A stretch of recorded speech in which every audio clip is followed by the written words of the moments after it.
ये हमारे बिजनेस का गुरु मंत्र है। मैं हमेशा कहता हूं कि कोई व्यक्ति आपके साथ आता है कि नहीं, कोई आपसे प्रोडक्ट लेता है कि नहीं, वो इस चीज पर निर्भर करता है कि आपने उसको कितना प्रभावित किया।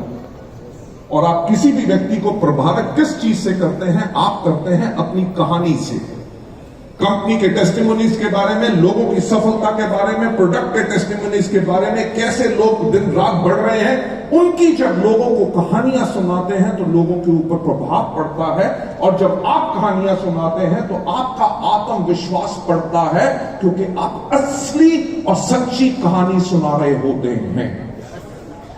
यह कहानी किसी और व्यक्ति की नहीं, यह कहानी मेरी खुद की है। मेरे फादर जो थे वो सेंट्रल गवर्नमेंट में काम करते थे, सरकारी जॉब, सरकारी तनख्वाह। जब मैं छोटा था, लगभग 4 या 5 साल का था, तब मेरी मां ने मुझसे एक बार पूछा कि बेटा बड़े होके क्या करोगे। जब मेरे से पूछा गया, एक 5 साल के बच्चे ने एक बात कही कि मां बड़े होके मैं बिजनेस करूंगा। यानी कि उस 5 साल की उम्र में मैं इस चीज का मुझे ज्ञान हो गया था कि नौकरी के अंदर एक लिमिटेड आमदनी है। क्यों? क्योंकि कभी भी कोई खिलौना मांगा, कुछ चीज मांगी, तो माता पिता हमेशा एक बात कहते थे कि अगले महीने जब तनख्वाह आएगी तभी देंगे। और वो बात आई गई हो जाती थी, क्योंकि नौकरी में वो अफोर्ड ही नहीं हो सकता था। राइट? तो जब मैंने अपनी मां को कहा तो मेरी मां ने मुझे एक बात बताने की कोशिश की, बेटा देख कि बिजनेस करना हमारे खून में नहीं। बिजनेस करते हैं मारवाड़ी या बनिया, जिनके खून में बिजनेस होता है। हमारे खून में नौकरी करना है। तेरे पिताजी नौकरी करते हैं, तेरे दादा ने नौकरी की, तेरे परदादा ने नौकरी की, यानी कि बड़े होकर तू क्या करना? अब 5 साल का बच्चा अपनी मां के आगे कुछ बोल तो सकता नहीं। आज के दिन पे शायद बोल सकते हो, हमारे समय पे तो कुछ नहीं बोलते थे।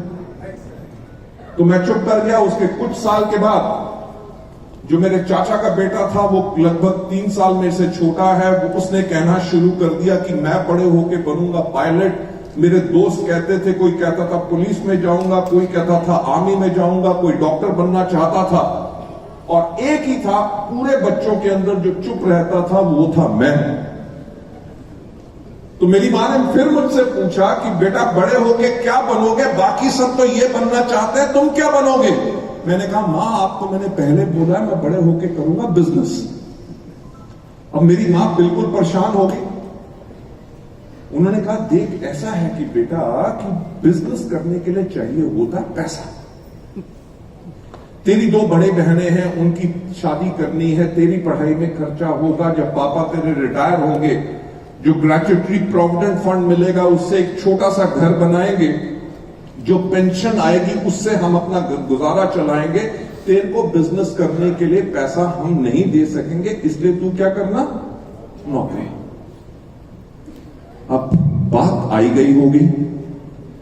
जब मैं 10वीं क्लास में पहुंचा तो मेरी मां ने मेरे से फिर पूछा कि बेटा ये बहुत इंपॉर्टेंट साल है, आगे चल के तू क्या करना चाहता है? आईएएस करना चाहता है, आईपीएस में जाना चाहता है, करेगा क्या? डॉक्टर या इंजीनियर क्या बनेगा? तो मैंने अपनी मां को कहा, मां मैं आपको पहले ही बोल चुका हूं कि मैं करूंगा बिजनेस। आप मानोगे नहीं कि मेरी मां इतनी घबरा गई कि उन्होंने मेरी जन्म कुंडली ले जाके पूरे भारतवर्ष के अच्छे से अच्छे पंडित और जोशियों को दिखाई। और मानने की बात है कि हर एक ने एक ही बात कही कि इसकी किस्मत में बिजनेस नहीं लिखा हुआ। राइट? आज के दिन पे उस चीज को सोच के मुझे हंसी आती है कि 5,000 करोड़ से ज्यादा का हमारा सालाना टर्नओवर का बिजनेस है।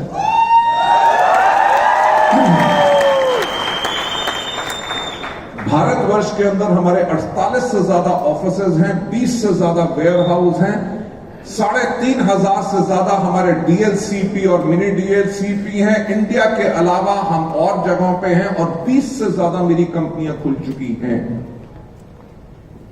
मेरे कहने का मतलब क्या है कि जो मेरी किस्मत में नहीं लिखा था उसको मैंने खुद लिख दिया।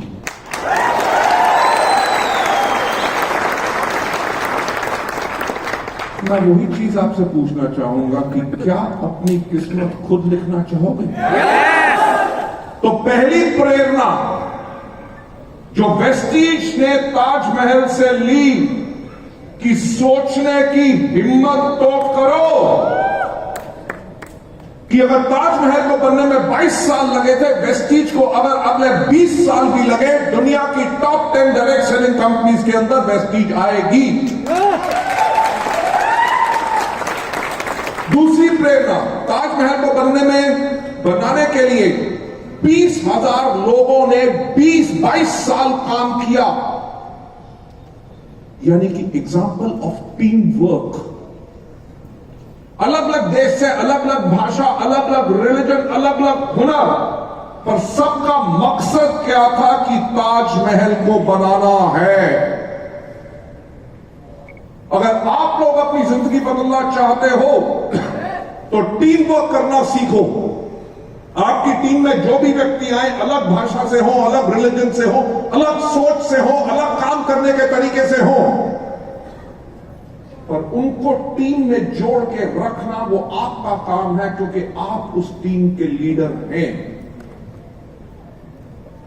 हर एक व्यक्ति के अंदर कमियां होती हैं, हर एक व्यक्ति के अंदर शक्तियां होती हैं। हमारे को अपने बिजनेस बनाने के लिए किसी की कमियों के ऊपर ध्यान नहीं देना, लोगों की पावर यानी कि स्ट्रेंथ के ऊपर ध्यान देना है, तभी जाके स्ट्रांग टीम बनाओगे।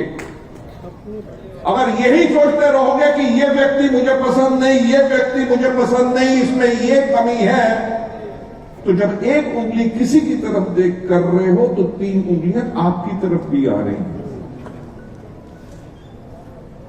दूसरी प्रेरणा के बाद तीसरी प्रेरणा जो हमने ताजमहल से ली और जहां पे हमने वेस्टीज को बनाया, वो है परसेवेरेंस। परसेवेरेंस यानी कि अपने काम में लगे रहो, कोई भी मुश्किल आए उसके सामना करके आगे बढ़ने से मत रोको। ताज आपको पता है कि नदी के किनारे है, कभी बाढ़ आती होगी, कभी कुछ आता होगा, इतना बड़ा प्रोजेक्ट है, क्या आपको लगता है कि उसमें कोई दिक्कत नहीं आई होगी? बनने में दिक्कतें जरूर आई, पर की टीम ने इस प्रकार से काम किया कि हर एक दिक्कत का सामना किया। यही परसेवरेंस वेस्टीज ने ली कि आगे बढ़ने के लिए हमारे पास बहुत दिक्कतें आएंगी, अभी भी आई। कभी डीमोनेटाइजेशन, कभी जीएसटी, कभी मेक इन इंडिया। अभी तो 2 साल तक हमने सबने मिलके किसको झेला? मुझे एक बार बताओ, कोविड के अंदर 6 महीने जिम बंद रहे। Correct. Right. Restaurant, hotel, hall सब कुछ बंद रहा। दुनिया भर में यातायात बंद रहा। सारी जब बिजनेस बंद रहे तो लोगों की आमदनी क्या थी? जीरो।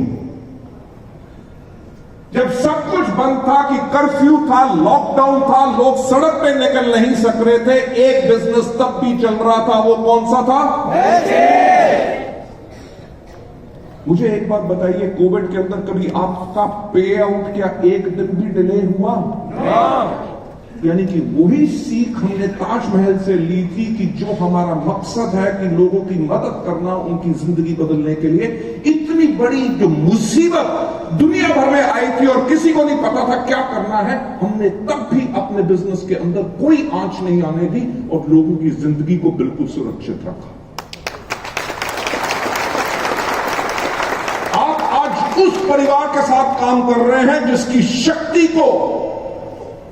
शक्ति का लोहा पूरी दुनिया मान चुकी है कि यह परिवार है जिसके अंदर इतनी बड़ी दिक्कत आने के बाद भी कोई खरोंच नहीं आई और तब भी ये काम करते रहे।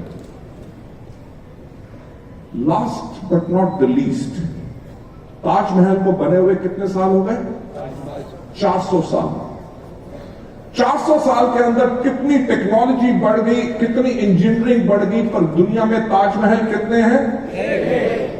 यानी कि इस प्रकार से अपनी कंपनी को बनाओ कि उसकी जैसी और कोई कंपनी ना बन सके।